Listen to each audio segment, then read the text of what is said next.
తాకట్లో ఉన్న మీ బంగారాన్ని విడిపించి ఆ రోజు ఆన్లైన్ రేటుకి కొంటాం. Sharma gold company.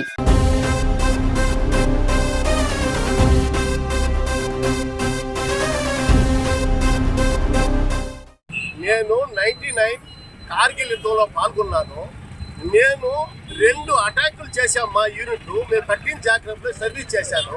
Captain Vikram Batra కూడా 2 అటాకులు చేశాము. ఒక అటాక్ పేరు వచ్చిందని 5140 డోలోలింక్ అటాక్ చేశాము. డోలోలింక్ అటాక్ లో మా రెజిమెంట్ తరఫున 7 మంది చనిపోయినారు. నెక్స్ట్ అటాక్ వచ్చిందని 4875 లో అటాక్ చేశాము. ఆ రెజిమెంట్ మేము మా కెప్టెన్ విక్రమ్ బత్రా కార్గిల్ యుద్ధంలో జూలై 7వ తేదీ వీర మరణం పొందారు. టోటల్ గా మా రెజిమెంట్ తరఫు నుంచి 15 మంది వీర మరణం పొందినారు. ఆ సమయంలో నేను అక్కడే ఉన్నాను, కార్గిల్ యుద్ధంలోనే ఉన్నాను, ఆ రెజిమెంట్ తో కూడా ఉన్నాను.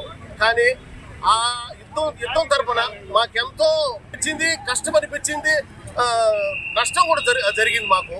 కానీ ఈ రోజు నాటికి ఆ కార్గిల్ కొండల్ని మేము విముక్తి చేసుకొని మేము స్వాధీనం చేసుకోవడం జరిగింది. అందుకోసం ఈ కార్గిల్ యుద్ధానికి గెలిచినందుకు కాను ఈ రోజు నాటికి మేము కార్గిల్ దివస్ అని, విజయ్ దివస్ అని మేము జరుపుకుంటున్నాము.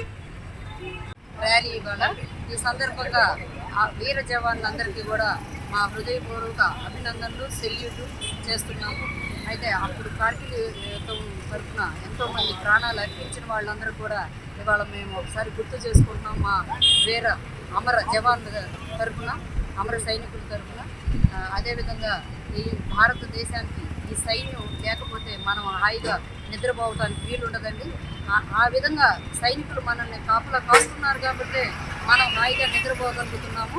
అందుకని వారికి మరొకసారి మనందరి తరఫున అభినందనలు తెలుపుకుంటూ వారిని గుర్తు చేసుకుంటూ ఇవాళ కార్గిల్ విజయ్ దివాస్కి మరొకసారి జై హింద్, జై భారత్, జై హింద్.